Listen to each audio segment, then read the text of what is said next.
Hello, welcome to my channel. I'm All Things Wrestling, and today I'm going to be giving my thoughts on WWE Extreme Rules 2017. We start with the pre-show match, which was Kalisto versus Apollo Crews with Titus O'Neil. Kalisto gets a near fall with the DDT. Titus O'Neil freaks out over the near fall.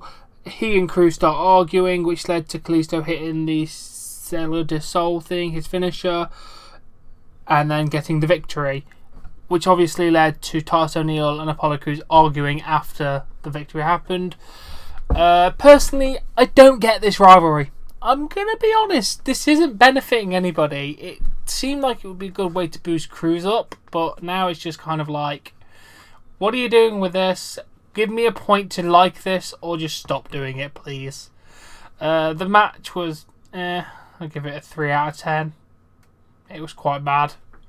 Moving straight on, we go to the main show, which started with The Miz versus Dean Ambrose for the Intercontinental Championship. If Dean Ambrose gets disqualified, The Miz wins the title. With that being said, Maurice slapped Miz, but the referee didn't accept that and told Maurice to leave. While that had the referee distracted, Miz threw Ambrose into the referee. The referee was about to disqualify Ambrose. Ambrose was pleading with the referee not to disqualify him. Miz hit the Skull Christian finale from behind. Referee counted the 3 count. Miz is now the 7-time Intercontinental Champion. I liked this match. It was really good, to be fair. That psychology there was really, really good. The Miz thought of little ways to do it. Ambrose was trying to do cheaty ways, but realised, oh god, if I get disqualified, I lose my title, kind of thing. It was all a story in there, and I do like story-based matches, so it was all good. I give the match a 7 out of 10. It weren't too bad. Then we go to Sasha Banks and Rich Swann versus Alicia Fox and Noam Dar. Banks hit a double knee to Dar on the outside. Swann with a Phoenix Splash, pick up the win. It was pointless.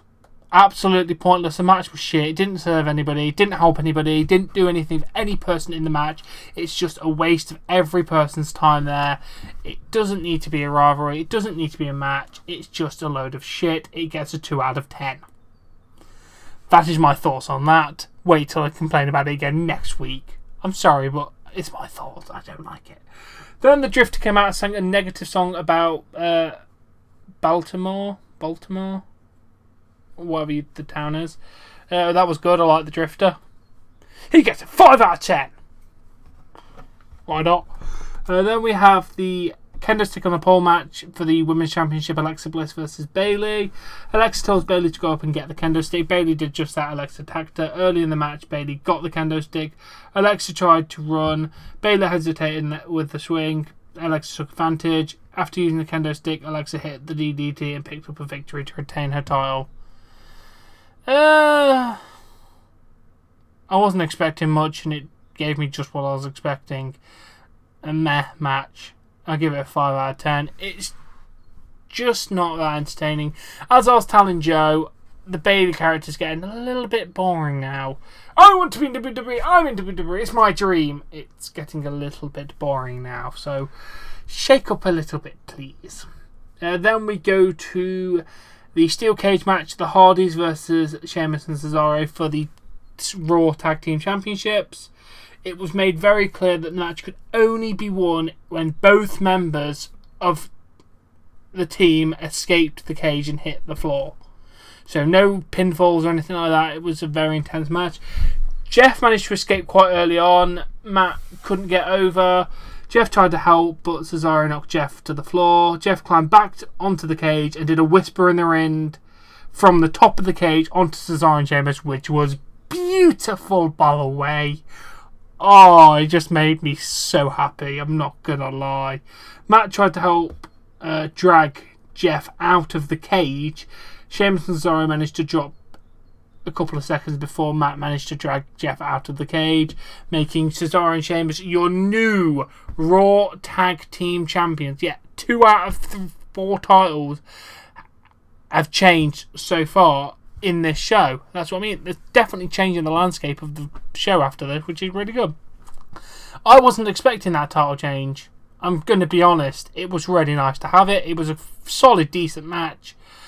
I'll give it about a 7.5 out of 10, to be fair. Mainly because I enjoy the Hardys and the Siren Shemmer, so it was all solid, to be fair. Then we go on to our Cruiserweight Championship match, Neville versus Austin Aries. Austin Aries got the last chance on the outside. Neville tapped out. The referee said it didn't count because they're on the outside. Aries gets back in the ring, goes for a suicide dive, miss. Neville with the red arrow.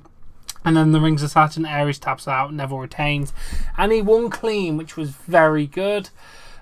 Decent match. Might be the end of the feud. I think Austin Aries should have won, personally. I think it would have been good to change the belt over here. But Neville is fantastic with it. That's my only debate. I want Aries to have it, but Neville's so damn good. Match was fairly decent. Submission matches are quite meh in my eyes. I give it a 6.5 out of 10. It wasn't the best, to be fair. But it was decent enough. Then we go on to our Fatal 5-Way match. I did like a few things in this match.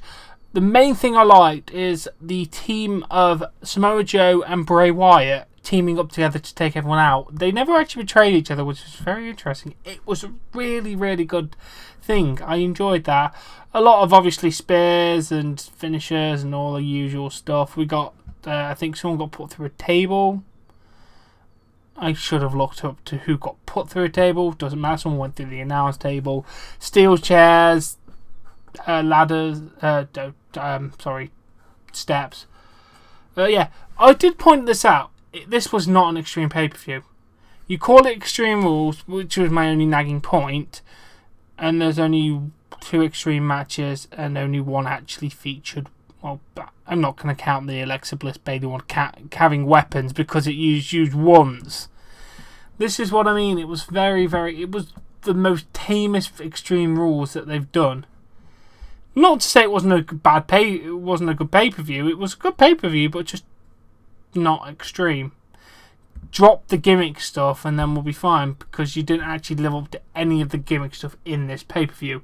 Anyway, getting to the finisher of this Fatal 5-Way match. Balor hit a Sling Blade and then a coup de grace onto Roman Reigns. But before he could cover, Samoa Joe grabbed Balor and got him into the Coquina Clutch. He passed out. Joe is now your number 1 contender for the Universal title. Not what I was expecting. That will be one hell of a match at Great Balls of Fire. Cannot wait to see what they're going to do there. How will they do this to make both guys look good? We'll have to wait and see. But like I said, it was a decent pay-per-view, just not to the extreme standard that they kind of set. That's what I mean. I was expecting a lot more from what we've been getting from TLC, to be honest. That's more extreme than this one was. But what are you going to do? Yeah, new pay-per-view name. That was the first thing you could do, for God's sake. But anyway, that was Extreme Rules. Oh, I didn't give a match rating for the Fatal 5-Way. 8 out of 10. It was fairly decent. Yeah, I've enjoyed this pay-per-view. Joe slept through most of it, I'm not going to lie. He watched the first couple of matches and then the main event. He slept through most of the rest of it, which was quite funny. What can you do? He was a bit tired. Either way, I enjoyed the pay-per-view. We'll have to see if I can get live reactions up for the next pay-per-view. But if I watch it at Joe's house again, I won't be able to do that. But if we watch it here, I'll be able to do that. We'll just have to see what goes on. But anyway, I do hope you've enjoyed this thoughts on WWE Extreme Rules. If you have, please give this video a like. Please support me on Patreon. Link in the description below. Subscribe to see more content, and I'll catch you later.